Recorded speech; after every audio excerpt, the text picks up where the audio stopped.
மேற்காசியாவில் நிலவும் போரின் காரணமாக சர்வதேச சந்தையில் கச்சா எண்ணெய் விலை அதிரடியாக 23 விழுக்காடு உயர்ந்து ஒரு பீப்பாய் $115 எட்டியுள்ளது. ஈரான் மீதான அமெரிக்க இஸ்ரேல் தாக்குதல் தீவிரமடைந்துள்ள நிலையில் அந்நாட்டின் புதிய உச்ச தலைவராக முஜ்தபா கமேனி நியமிக்கப்பட்டுள்ளார்.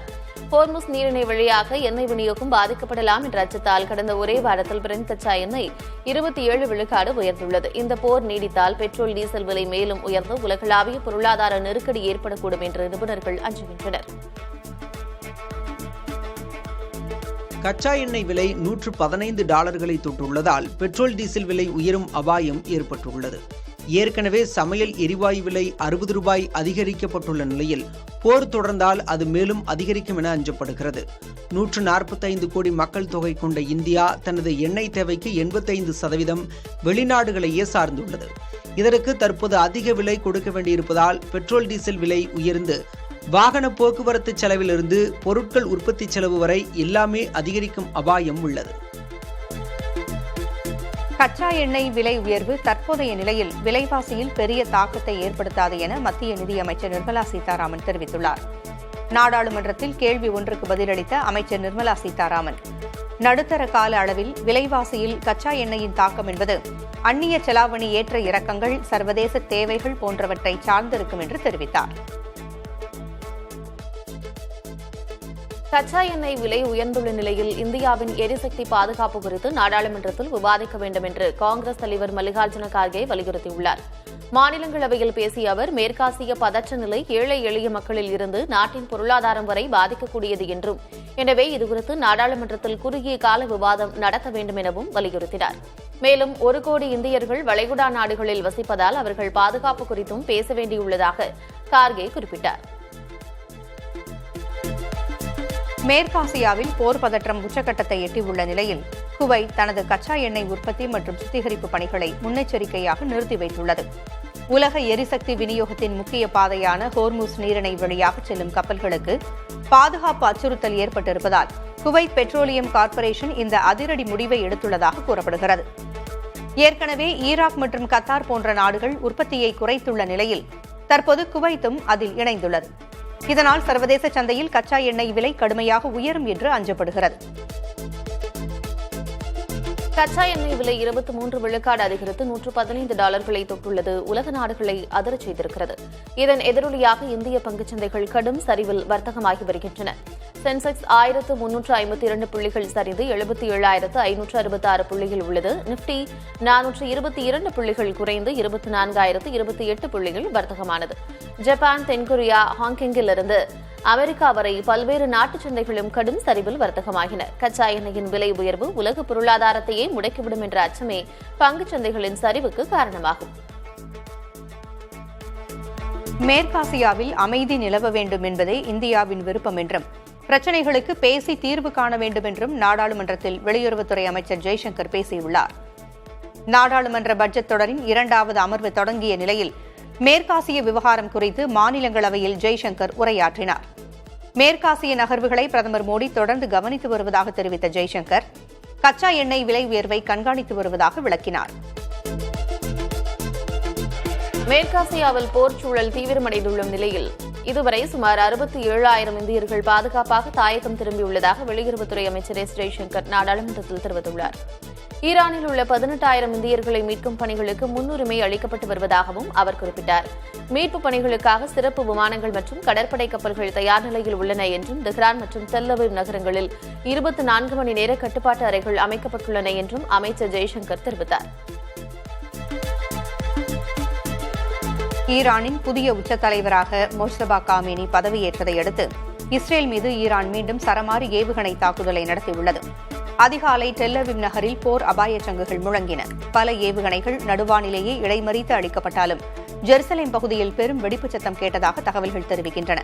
இந்த தாக்குதலில் பெண் ஒருவர் படுகாயமடைந்ததாக தெரிவிக்கப்பட்டுள்ளது. டெல் அவீவ் நகரில் அவசர கால பேரிடர் குழுவினர் குவிக்கப்பட்டு மீட்புப் பணிகளில் ஈடுபடுத்தப்பட்டுள்ளனர்.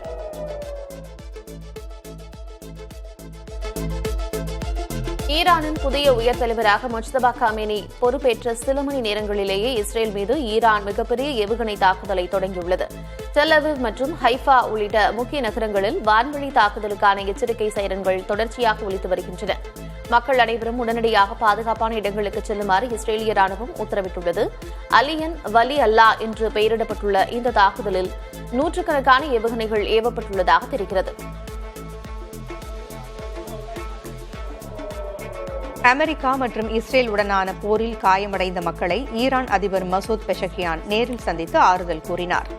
இதுவரை நடந்த தாக்குதல்களில் 1332 ஈரானிய குடிமக்கள் கொல்லப்பட்டிருப்பதாக ஐநாவுக்கான ஈரான் தூதர் தெரிவித்துள்ளார்.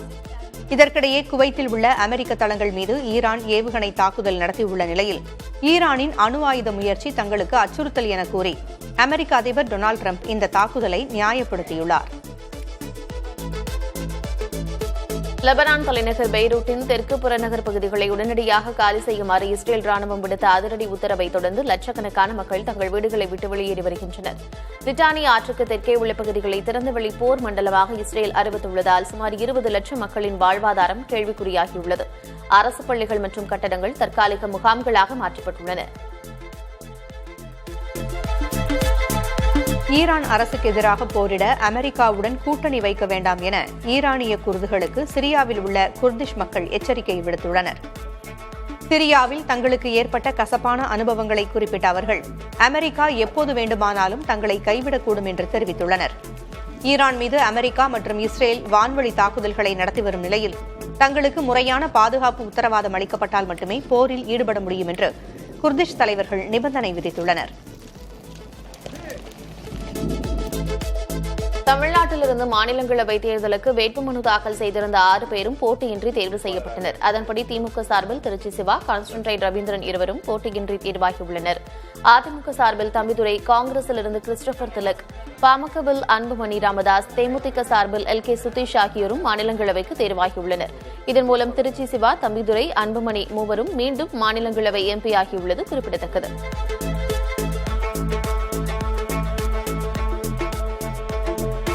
சிவகங்கை மாவட்டம் மானாமதுரையில் கைது செய்யப்பட்ட இளைஞர் உயிரிழந்த விவகாரத்தில் சாலை மறியல் போராட்டம் 2வது நாளாக தொடர்கிறது. அரிவாள் வெட்டு சம்பவத்தில் கைது செய்யப்பட்ட ஆகாஷ் டெலிசன் என்பவர் மதுரை ராஜாஜி அரசு மருத்துவமனையில் சிகிச்சை பெற்று வந்த நிலையில் உயிரிழந்தார். அவரை காவல்துறையினர் அடித்துக் கொன்றுவிட்டதாக கூறி அவரது உறவினர்கள் உள்ளிட்டோர் மதுரை ராமேஸ்வரம் நெடுஞ்சாலையில் போராட்டத்தில் ஈடுபட்டனர். இரவிலும் தொடர்ந்த போராட்டம் 2வது நாளாக நீடித்து வருகிறது. இதனால் பேருந்துகள் மாற்றுப்பாதையில் இயக்கப்பட்டு வருகின்றன.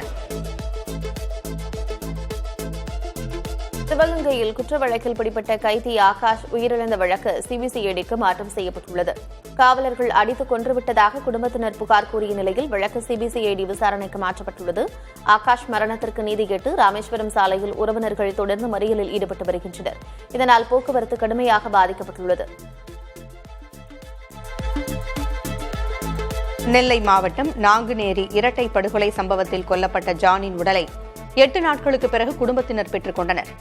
கொல்லப்பட்ட ஜானின் குடும்பத்தினர் அரசு வேலை உள்ளிட்ட கோரிக்கைகளை முன்வைத்து உடலை வாங்காமல் போராட்டத்தில் ஈடுபட்டு வந்தனர். இந்நிலையில் அரசு சார்பில் கலைஞர் கனவு இல்லத்திற்கான வீட்டுமனை பட்டா ஜானின் குடும்பத்திற்கு வழங்கப்பட்டது. இதையடுத்து நெல்லை அரசு மருத்துவக் கல்லூரி மருத்துவமனையில் இருந்த உடலை ஜானின் குடும்பத்தினர் பெற்றுக் கொண்டனர். சென்னை பல்லாவரம் அருகே திரிசூலத்தில் 2 வெட்டி கொலை செய்யப்பட்ட சம்பவம் அதிர்ச்சியை ஏற்படுத்தியுள்ளது. பல்வேறு வழக்குகளில் தொடர்புடைய ஆறுமுகம் என்பவர் ஒரு குடிசை வீட்டில் தங்கியிருந்த போது 8 பேர் கொண்ட கும்பல் வெட்டி கொலை செய்துள்ளது. அவருடன் தங்கியிருந்த சிறுவனையும் கும்பல் கொலை செய்திருக்கிறது. முன்விரோதம் காரணமாக 2 பேர் கொலை செய்யப்பட்டுள்ளதாக காவல்துறை தெரிவித்திருக்கிறது. கொலையாளிகளை பிடிக்க தனிப்படை அமைக்கப்பட்டு தடயவியல் நிபுணர்கள் உதவியுடன் தீவிர விசாரணை நடைபெற்று வருகிறது. ஸ்டாலின் ஆட்சியில் அங்கொன்றும் இங்கொன்றுமாக இல்லை, எங்கும் கொலை, எப்போதும் கொலை என அதிமுக பொதுச் செயலர் எடப்பாடி K. பழனிசாமி கடுமையாக விமர்சித்துள்ளார். சென்னை திரிசூலத்தில் இருவரும் சங்கரன்கோவில் அருகே விவசாயியும், கிருஷ்ணகிரியில் முதியவர் கொலை செய்யப்பட்டு மூதாட்டிக்கு பாலியல் வன்கொடுமை செய்யப்பட்டதையும் சுட்டிக்காட்டி எடப்பாடி பழனிசாமி விமர்சித்துள்ளார். இவை குறித்து தனது எக்ஸ் தள பக்கத்தில் பதிவிட்டுள்ள அவர் இச்சம்பவங்களில் ஈடுபட்ட குற்றவாளிகள் மீது கடும் நடவடிக்கை எடுக்க வேண்டும் என்று வலியுறுத்தியுள்ளார். பல்லாவரம், கும்மிடிப்பூண்டி, மானாமதுரை, ஊத்தங்கரை என்று கொலைகளில் செழிக்கும் ஆட்சியாக ஸ்டாலின் ஆட்சி விளங்குவதாக பாமக தலைவர் அன்புமணி விமர்சித்துள்ளார். இதுகுறித்து அவர் வெளியிட்டுள்ள அறிக்கையில், தமிழ்நாட்டில் திரும்பிய திசையெல்லாம் கொலை, கொள்ளை, பாலியல் வன்கொடுமை என்று அடுத்தடுத்து குற்றங்கள் நிகழ்வதும் அவற்றை தடுக்க முடியாத அரசாக திமுக அரசு திகழ்வதும் கண்டிக்கத்தக்கது என்று குறிப்பிட்டுள்ளார். செயலற்ற திமுக அரசின் கீழ் செயல்படும் காவல்துறை இந்த கொலைகளை தடுக்க திறனில்லாமல் வேடிக்கை பார்த்துக் கொண்டிருப்பதாக அன்புமணி விமர்சித்துள்ளார். கரூர் துயரம் தொடர்பான விசாரணைக்கு தவேக தலைவர் விஜய் செவ்வாய்க்கிழமை ஆஜராக வேண்டும் என சிபிஐ சம்மன் அளித்துள்ளது. ஏற்கனவே டெல்லி சிபிஐ அலுவலகத்தில் விஜயிடம் 2 முறை விசாரணை நடைபெற்ற நிலையில் 3வது முறையாக மீண்டும் அழைக்கப்பட்டுள்ளார். ஆனால் தவேக வேட்பாளர்கள் நேர்காணல் உள்ளிட்ட பல்வேறு நிகழ்வுகள் இருப்பதால் 10 நாட்கள் அவகாசம் வழங்க வேண்டும் என்று விஜய் தரப்பில் சிபிஐயிடம் கோரிக்கை வைக்கப்பட்டிருப்பதாக சொல்லப்படுகிறது. கரூர் துயர வழக்கில் சிபிஐ விசாரணைக்கு ஆஜராக தவேக தலைவர் விஜய் செவ்வாய்க்கிழமை டெல்லி செல்லவில்லை என்ற தகவல் வெளியாகியிருக்கிறது. தவேக சார்பில் தேர்தலில் போட்டியிட விரும்புபவர்களிடம் அக்கட்சியின் தலைவர் விஜய் நேர்காணல் நடத்துவார் என்று சொல்லப்பட்டிருந்தது. அதனை திட்டமிட்டபடி நடத்த இருப்பதால் விஜய் டெல்லி செல்லவில்லை என்றும் முதற்கட்டமாக 25 பேரிடம் அவர் செவ்வாய்க்கிழமை என்று நேர்காணல் செய்ய இருப்பதாகவும் கூறப்படுகிறது.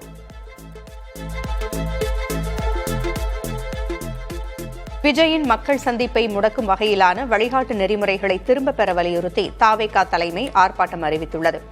அதன்படி வரும் 12ஆம் தேதி அனைத்து மாவட்ட தலைநகரங்களிலும் இந்த ஆர்ப்பாட்டம் நடைபெறும் என அக்கட்சியின் பொதுச் செயலர் என் ஆனந்த் தெரிவித்துள்ளார்.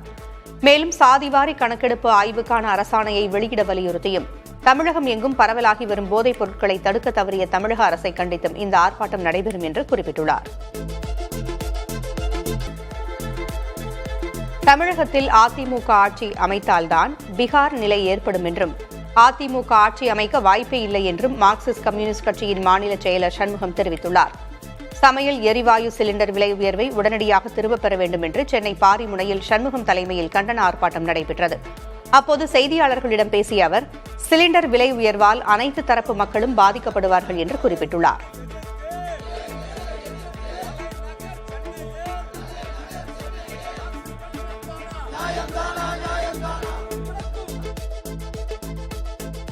திராவிட மாடல் ஆட்சி தொடர தமிழ் கடவுள் முருகன் துணை இருப்பார் என இந்து சமய அறநிலையத்துறை அமைச்சர் சேகர் பாபு தெரிவித்தார்.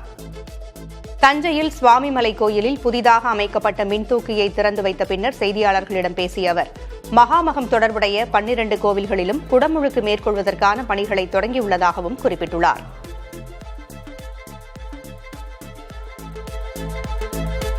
புதுச்சேரியில் குடும்ப தலைவிகளுக்கு முன்கூட்டியே வழங்கப்படுவதாக அறிவித்த 5000 ரூபாய் இன்று முதல் வங்கிக் கணக்கில் வரவு வைக்கப்படும் என்று புதுச்சேரி அரசு அறிவித்துள்ளது.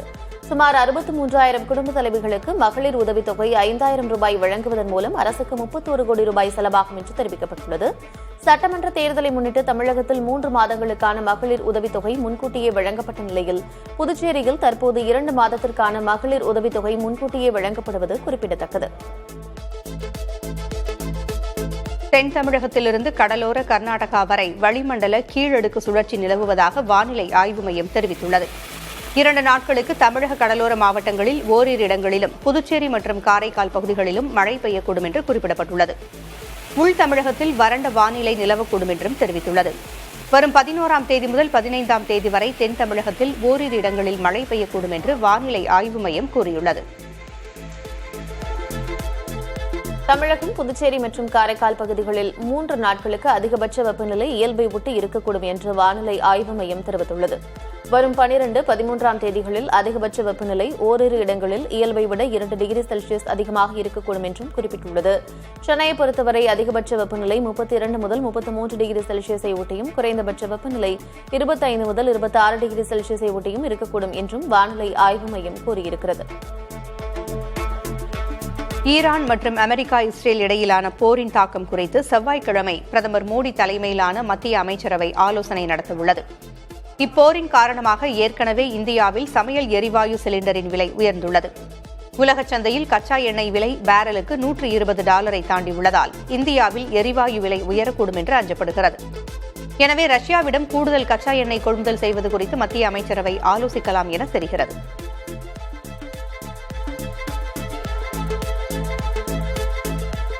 மதுபான கொள்கை ஊழல் வழக்கில் கெஜ்ரிவாலை சிறப்பு நீதிமன்றம் விசாரணையின்றி விடுவித்துள்ளதாகவும் இது குற்றவியல் சட்ட அடிப்படைக்கு எதிரானது என்றும் டெல்லி நீதிமன்றத்தில் சிபிஐ வாதிட்டுள்ளது.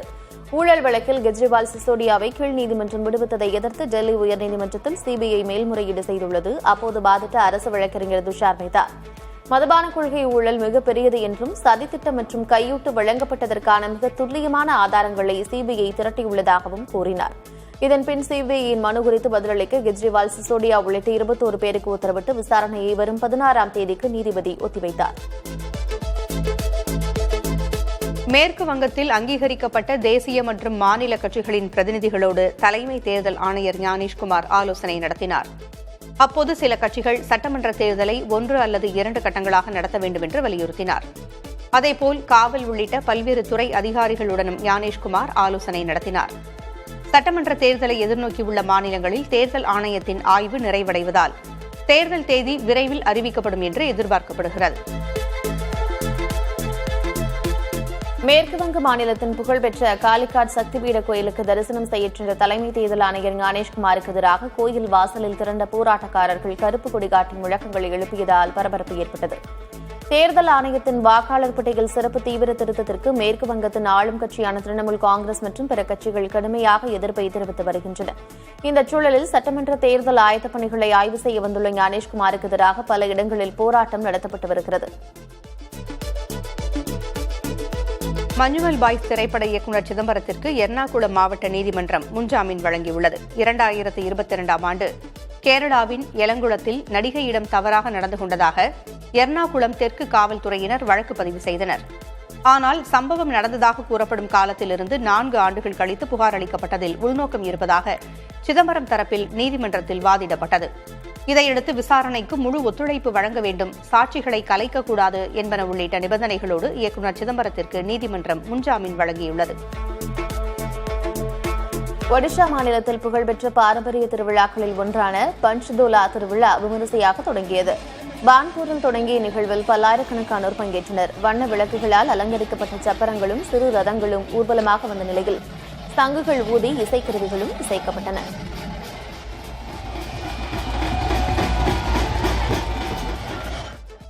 தான் பயிற்சியாளர் பதவியில் இருக்கும் வரை தனிநபர் சாதனைகளுக்கு முக்கியத்துவம் தரப்படாது என்று இந்திய அணியின் பயிற்சியாளர் கௌதம் கம்பீர் கூறியுள்ளார். T20 உலகக்கோப்பையை வென்ற பிறகு பேசிய கம்பீர், ஒவ்வொரு தொடரிலும் கோப்பை வெல்வதே அணியின் நோக்கமாக இருக்கும் என்றார். தனது இதே கருத்தை கேப்டன் சூரியகுமார் யாதவும் கொண்டிருப்பதாகவும் கம்பீர் கூறியுள்ளார். தற்போதுள்ள சிறப்பான இந்திய அணியை வடிவமைத்ததில் முன்னாள் வீரர்கள் ராகுல் டிராவிட்டுக்கும் VVS லட்சுமணனுக்கும் முக்கிய பங்கு உண்டு என்றும் கம்பீர் பேசினார். தமிழக விளையாட்டு விடுதிகளில் தங்கி பயிலும் வீரர்களின் வருகை பதிவு, உணவு முறை மற்றும் பயிற்சி அட்டவணையை டிஜிட்டல் முறையில் கண்காணிக்கும் புதிய மேலாண்மை வசதியை துணை முதல்வர் உதயநிதி ஸ்டாலின் தொடங்கி வைத்துள்ளார். சென்னை கலைவாணர் அரங்கில் நடைபெற்ற விழாவில் விளையாட்டு வீரர்களுக்கு ஸ்மார்ட் வாட்ச், சாம்பியன்ஸ் கிட் போன்ற உபகரணங்களை அவர் வழங்கினார். பயிற்சியாளர்களுக்கான டிஜிட்டல் மேலாண்மை பயிற்சியையும் தொடங்கி வைத்தார். காகிதமில்லா நிர்வாகம் மற்றும் தரவுகள் அடிப்படையில் வீரர்களின் முன்னேற்றத்தை துல்லியமாக கண்காணிப்பதே இந்த திட்டத்தின் முக்கிய நோக்கம் என்று அதிகாரிகள் தெரிவித்துள்ளனர். பாமக நிறுவனர் ராமதாஸ் தொடர்ந்த வழக்கை நிராகரிக்க கோரி சென்னை உரிமையியல் நீதிமன்றத்தில் அன்புமணி ராமதாஸ் மனு தாக்கல் செய்திருக்கிறார். இந்த மனுவில் வயது முதிர்வு மற்றும் மருத்துவ காரணங்களால் கட்சி நிர்வாக முடிவை எடுக்கும் நிலையில் ராமதாஸ் இல்லை என்றும் சிலரால் தவறாக வழிநடத்தப்படுவதாகவும் தெரிவித்துள்ளார். தன்னை தானே தலைவராக அறிவித்தது கட்சி விதிகளுக்கு எதிரானது என்றும் கட்சியின் பொதுக்குழுவை உச்சபட்ச அதிகாரம் கொண்டது என்பதால் ராமதாஸ் தொடர்ந்த வழக்கு விசாரணைக்கு உகந்தது அல்ல எனவும் அன்புமணி தரப்பில் தெரிவிக்கப்பட்டுள்ளது. இந்த மனுவிற்கு வரும் 11ஆம் தேதிக்குள் பதிலளிக்க ராமதாஸுக்கு நீதிமன்றம் உத்தரவிட்டுள்ளது. சுவாமிமலை சுவாமிநாத சுவாமி திருக்கோவிலில் 3.55 கோடி ரூபாய் மதிப்பில் அமைக்கப்பட்ட மின்தூக்கிகளில் முறைகேடு நடந்திருப்பதாக பாஜக முன்னாள் மாநில தலைவர் அண்ணாமலை குற்றம் சாட்டியுள்ளார். இது தொடர்பாக அவர் வெளியிட்டிருக்கும் அறிக்கையில் 2 ஆண்டுகளாக பணிகள் நடந்தும் திறப்பு விழாவின் போது மின்தூக்கிகள் இயங்காதது ஏன் என கேள்வி எழுப்பியுள்ளார். மேலும் மின்தூக்கிகளின் தரம் குறித்து வெள்ளை அறிக்கை வெளியிட வேண்டும் என்றும் பக்தர்களின் காணிக்கை பணத்தில் நடந்த செலவினங்களுக்கு முழு கணக்கு காட்ட வேண்டும் என்றும் அவர் தமிழக அரசை வலியுறுத்தியுள்ளார். சென்னை வில்லிவாக்கத்தில் வீடுகளை இழந்த மக்களுக்காக உச்சநீதிமன்றத்தை தாவைக்க நாடும் என்று அக்கட்சியின் தேர்தல் பரப்புரை மேலாண்மை குழு பொதுச் செயலர் ஆதவ் அர்ஜுனா தெரிவித்துள்ளார். வில்லிவாக்கம் அன்னை சத்யா நகர் பகுதியில் நீர்நிலை பகுதிகளை ஆக்கிரமித்து கட்டப்பட்டதாக 29 வீடுகள் இடிக்கப்பட்டன. இதற்கு அந்த பகுதி மக்கள் கடும் எதிர்ப்பு தெரிவித்தனர். இந்நிலையில் வீடுகள் இடிக்கப்பட்ட இடத்தை பார்வையிட்ட ஆதவ் அர்ஜுனா வீடுகளை இழந்தோருக்கு ஆறுதல் தெரிவித்தார். பின்னர் பேட்டியளித்த அவர் கண்ணாடி பாலத்திற்காக வீடுகள் இடிக்கப்பட்டதாக குற்றம் சாட்டினார். மயிலாடுதுறை காரைக்குடி இடையே மார்ச் 11ஆம் தேதி முதல் புதிய ரயில் சேவை தொடங்கப்பட உள்ளது. இதனை பிரதமர் மோடி தொடக்கி வைக்க உள்ளார். காரைக்குடியில் காலை 6:15 மணிக்கு புறப்படும் ரயில் திருவாரூர் வழியாக மயிலாடுதுறைக்கு 10:40 மணிக்கு சென்றடைய உள்ளது. மாலையில் மயிலாடுதுறையில் 5:10 மணிக்கு புறப்படும் ரயில் காரைக்குடியை 9:15 மணிக்கு சென்றடைய உள்ளது. குறிப்பாக திருவாரூர், நன்னிலம், பேரளம், திருத்துறைப்பூண்டி, முத்துப்பேட்டை, அதிராம்பட்டினம், பட்டுக்கோட்டை உள்ளிட்ட ரயில் நிலையங்களில் நின்று செல்லும் என்பது குறிப்பிடத்தக்கது. தேனி மாவட்டம் லோயர் கேம்பில் முல்லை பெரியாறு அணையை கட்டிய கர்னல் ஜான் பென்னிக்விக்கின் 115வது நினைவு நாள் அனுசரிக்கப்பட்டது. கம்பம், கூடலூர் பகுதி விவசாயிகள் லோயர் கேம்பில் உள்ள மணிமண்டபத்தில் கர்னல் ஜான் பென்னிக்விக் சிலைக்கு மாலை அணிவித்து மெழுகுவர்த்தி ஏந்தி மௌன அஞ்சலி செலுத்தினர்.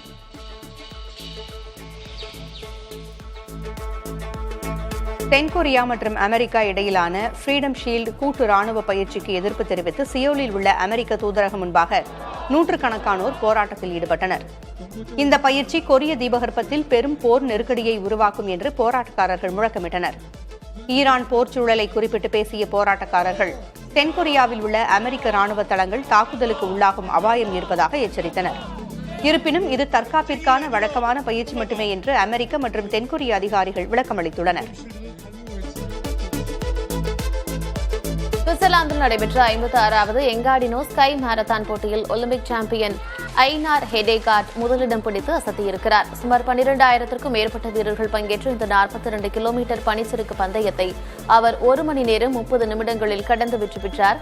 மகளிர் பிரிவில் 18 வயதேயான ஜெர்மனி வீராங்கனை அன்னா என்ட்ரஸ் அனுபவம் வாய்ந்த வீரர்களை வீழ்த்தி அனைவரையும் ஆச்சரியத்தில் ஆழ்த்தினார். உலகின் 2வது மிகப்பெரிய பனிச்சறுக்கு நிகழ்வாக கருதப்படும் இந்த போட்டியில் இறுதி வினாடி வரை நீடித்த விறுவிறுப்பான மோதலில் ஹெடேகார்ட் தங்கம் வென்றார். பிரிட்டன் நாட்டில் கிளாஸ்கோ நகரில் உள்ள ரயில் நிலையத்திற்கு அருகே தீ விபத்து ஏற்பட்டது. இதனால் கட்டடங்கள் சேதமடைந்ததோடு ரயில் சேவைகளும் பாதிக்கப்பட்டன. தீப்பிடித்த கட்டடத்தில் இருந்தவர்களும் அருகே உள்ள கட்டடத்தில் இருந்தவர்களும் அலறியடித்து வெளியேறினர். தீயணைப்பு படை வீரர்கள் சில மணி நேரம் போராடி தீயை அணைத்தனர். தீ விபத்திற்கான காரணம் குறித்து தெரியவில்லை. கச்சா எண்ணெய் விலை உயர்வு தற்போதைய நிலையில் விலைவாசியில் பெரிய தாக்கத்தை ஏற்படுத்தாது என்று மத்திய நிதியமைச்சர் நிர்மலா சீதாராமன் தெரிவித்துள்ளார். நாடாளுமன்றத்தின் கேள்வி ஒன்றுக்கு பதிலளித்த அமைச்சர் நிர்மலா சீதாராமன் நடுத்தர கால அளவில் விலைவாசியில் கச்சா எண்ணெயின் தாக்கம் என்பது அந்நிய செலாவணி ஏற்ற இறக்கங்கள், சர்வதேச தேவைகள் போன்றவற்றை சார்ந்திருக்கும் என்று தெரிவித்தார். கச்சா எண்ணெய் விலை 4 ஆண்டுகளில் இல்லாத அளவு உயர்ந்துள்ள நிலையில் பெட்ரோல், டீசல் விலை உயர்ந்து விலைவாசி அதிகரிக்கும் என்று அச்சங்கள் எழுந்துள்ள நிலையில் நிதி அமைச்சரின் விளக்கம் கவனம் பெறுகிறது. கச்சா எண்ணெய் விலை உயர்ந்துள்ள நிலையில் இந்தியாவின் எரிசக்தி பாதுகாப்பு குறித்து நாடாளுமன்றத்தில் விவாதிக்க வேண்டும் என்று காங்கிரஸ் தலைவர் மல்லிகார்ஜுன கார்கே வலியுறுத்தியுள்ளார். மாநிலங்களவையில் பேசிய அவர் மேற்காசிய பதற்ற நிலை ஏழை எளிய மக்களிலிருந்து நாட்டின் பொருளாதாரம் வரை பாதிக்கக்கூடியது என்றும், எனவே இதுகுறித்து நாடாளுமன்றத்தில் குறுகிய கால விவாதம் நடத்த வேண்டும் எனவும் வலியுறுத்தினார். மேலும் 1 கோடி இந்தியர்கள் வளைகுடா நாடுகளில் வசிப்பதால் அவர்கள் பாதுகாப்பு குறித்தும் பேச வேண்டியுள்ளதாக கார்கே குறிப்பிட்டார். முன்னதாக மேற்காசிய விவகாரம் குறித்து விவாதிக்க நாடாளுமன்றத்தில் எதிர்க்கட்சி எம்பிக்கள் அமளியில் ஈடுபட்டனர்.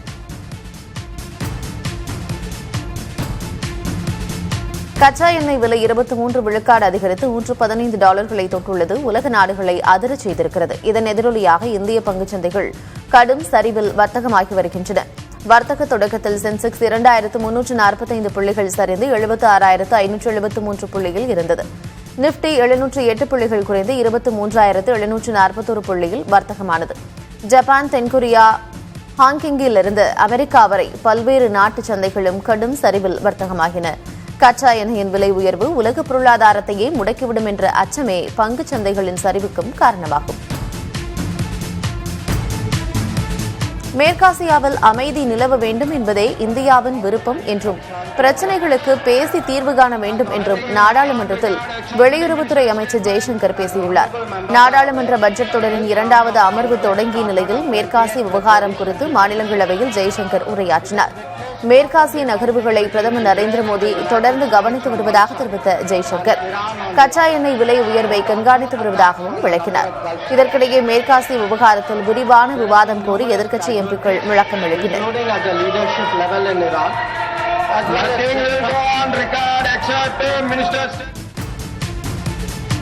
மேற்காசியாவில் போர் சூழல் தீவிரமடைந்துள்ள நிலையில் இதுவரை சுமார் 67,000 இந்தியர்கள் பாதுகாப்பாக தாயகம் திரும்பியுள்ளதாக வெளியுறவுத்துறை அமைச்சர் எஸ். ஜெய்சங்கர் நாடாளுமன்றத்தில் தெரிவித்துள்ளார். ஈரானில் உள்ள 18,000 இந்தியர்களை மீட்கும் பணிகளுக்கு முன்னுரிமை அளிக்கப்பட்டு வருவதாகவும் அவர் குறிப்பிட்டார். மீட்புப் பணிகளுக்காக சிறப்பு விமானங்கள் மற்றும் கடற்படை கப்பல்கள் தயார் நிலையில் உள்ளன என்றும் தெஹ்ரான் மற்றும் டெல் அவீவ் நகரங்களில் 24 மணி நேர கட்டுப்பாட்டு அறைகள் அமைக்கப்பட்டுள்ளன என்றும் அமைச்சர் ஜெய்சங்கர் தெரிவித்தார். போர் காரணமாக கச்சா எண்ணெய் விநியோகம் பாதிக்கப்படாமல் இருக்க மாற்று வழிகள் ஆராயப்பட்டு வருவதாகவும் அமைச்சர் உறுதியளித்துள்ளார். மதுபான கொள்கை ஊழல் வழக்கில் கெஜ்ரிவாலை சிறப்பு நீதிமன்றம் விசாரணையின்றி விடுவித்துள்ளதாகவும் இது குற்றவியல் சட்ட அடிப்படைக்கு எதிரானது என்றும் டெல்லி நீதிமன்றத்தில் சிபிஐ வாதிட்டுள்ளது. ஊழல் வழக்கில் கெஜ்ரிவால் சிசோடியாவை கீழ் நீதிமன்றம் விடுவித்ததை எதிர்த்து டெல்லி உயர்நீதிமன்றத்தில் சிபிஐ மேல்முறையீடு செய்துள்ளது. அப்போது வாதிட்ட அரசு வழக்கறிஞர் துஷார் மேத்தா மதுபான கொள்கை ஊழல் மிகப்பெரியது என்றும் சதித்திட்டம் மற்றும் கையூட்டு வழங்கப்பட்டதற்கான மிக துல்லியமான ஆதாரங்களை சிபிஐ திரட்டியுள்ளதாகவும் கூறினார். இதன்பின் சிபிஐயின் மனு குறித்து பதிலளிக்க கெஜ்ரிவால், சிசோடியா உள்ளிட்ட 21 பேருக்கு உத்தரவிட்டு விசாரணையை வரும் 16ஆம் தேதிக்கு நீதிபதி ஒத்திவைத்தார். மேற்குவங்க மாநிலத்தின் புகழ்பெற்ற காளிகாட் சக்திபீட கோயிலுக்கு தரிசனம் செய்யச் சென்ற தலைமை தேர்தல் ஆணையர் ஞானேஷ்குமாருக்கு எதிராக கோயில் வாசலில் திரண்ட போராட்டக்காரர்கள் கருப்பு கொடி காட்டி முழக்கங்களை எழுப்பியதால் அங்கு பரபரப்பு ஏற்பட்டது. தேர்தல் ஆணையத்தின் வாக்காளர் பட்டியல் சிறப்பு தீவிர திருத்தத்திற்கு மேற்கு வங்கத்தின் ஆளும் கட்சியான திரிணாமுல் காங்கிரஸ் மற்றும் பிற கட்சிகள் கடுமையான எதிர்ப்பை தெரிவித்து வருகின்றன. இந்த சூழலில் சட்டமன்ற தேர்தல் ஆயத்தப் பணிகளை ஆய்வு செய்ய வந்துள்ள ஞானேஷ்குமாருக்கு எதிராக பல இடங்களில் போராட்டம் நடத்தப்பட்டு வருகிறது. தென்கொரியா மற்றும் அமெரிக்கா இடையிலான ஃப்ரீடம் ஷீல்டு கூட்டு ராணுவ பயிற்சிக்கு எதிர்ப்பு தெரிவித்து சியோலில் உள்ள அமெரிக்க தூதரகம் முன்பாக நூற்றுக்கணக்கானோர் போராட்டத்தில் ஈடுபட்டனர். இந்த பயிற்சி கொரிய தீபகற்பத்தில் பெரும் போர் நெருக்கடியை உருவாக்கும் என்று போராட்டக்காரர்கள் முழக்கமிட்டனர். ஈரான் போர் சூழலை குறிப்பிட்டு பேசிய போராட்டக்காரர்கள் தென்கொரியாவில் உள்ள அமெரிக்க ராணுவ தளங்கள் தாக்குதலுக்குள்ளாகும் அபாயம் இருப்பதாக எச்சரித்தனர். இருப்பினும் இது தற்காப்புக்கான வழக்கமான பயிற்சி மட்டுமே என்று அமெரிக்க மற்றும் தென்கொரிய அதிகாரிகள் விளக்கமளித்துள்ளனர். சுவிட்சர்லாந்தில் நடைபெற்ற 56வது எங்காடினோ ஸ்கை மாரத்தான் போட்டியில் ஒலிம்பிக் சாம்பியன் ஜனார் ஹெட்ஜ்டாக் முதலிடம் பிடித்து அசத்தியிருக்கிறார். சுமார் 12,000க்கும் மேற்பட்ட வீரர்கள் பங்கேற்ற இந்த 42 கிலோமீட்டர் பனிச்சறுக்கு பந்தயத்தை அவர் 1 மணி நேரம் 30 நிமிடங்களில் கடந்து வெற்றி பெற்றார். மகளிர் பிரிவில் 18 வயதேயான ஜெர்மனி வீராங்கனை அன்னா என்ட்ரஸ் அனுபவம் வாய்ந்த வீரர்களை வீழ்த்தி அனைவரையும் ஆச்சரியத்தில் ஆழ்த்தினார். உலகின் 2வது மிகப்பெரிய பனிச்சறுக்கு நிகழ்வாக கருதப்படும் இந்த போட்டியில் இறுதி வினாடி வரை நீடித்த விறுவிறுப்பான மோதலில் ஹெஜாக் தங்கம் வென்றார்.